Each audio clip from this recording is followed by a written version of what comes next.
Welcome back to FARMcast, a production of the University of Nebraska-Lincoln Center for Agricultural Profitability. In this 4-part mini-series, we're exploring the 4 essential components of a strong farm succession plan. We're joined by succession planning expert and extension professional Anastasia Meyer, who shares practical strategies to help farm and ranch families navigate the future with confidence.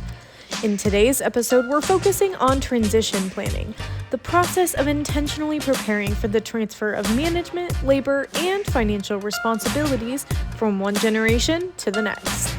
We'll discuss why these conversations matter, common challenges families face, and practical steps you can take to create a smoother transition for your operation.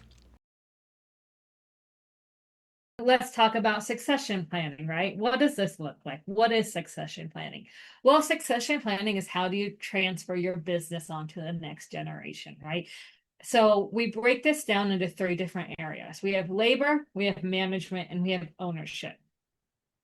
The owners are typically willing to give up the labor the first. It's the easiest thing to do, especially if, they're feeling it in their bones and they can't physically do the stuff anymore. So labor is often the easiest, but we have to remember that no farmer, ranch, heir, or non-heir that is coming back to the farm wants to just be a laborer their whole life.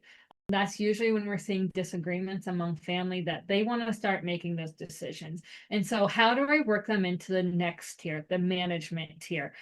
This key part, the middle part, is the biggest key to success. How are you training them to manage the farm or ranch before you transfer it? Start inviting them to the bank meetings, to the insurance meetings.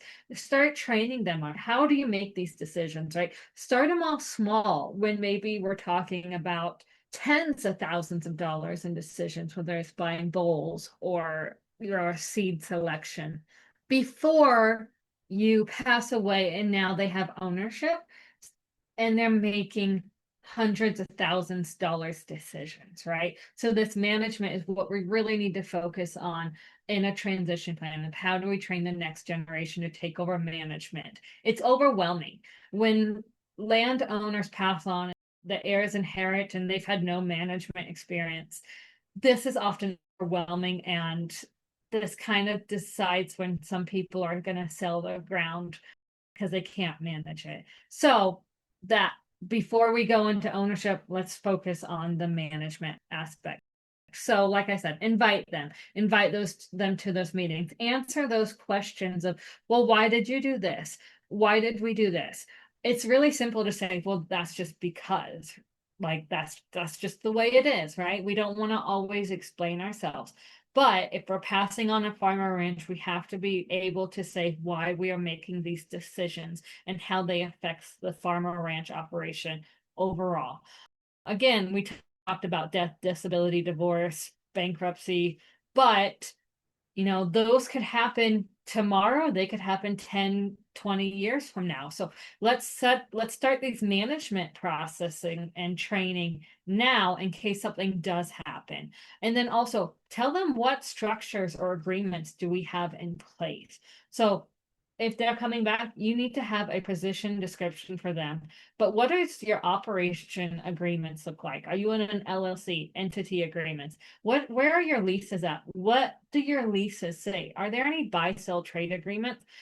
It is amazing when you work through families, farms, or ranches when, they thought that they owned the ground that was around them, but maybe they just owned the house and that the LLC or something else owned the ground that the house sat on.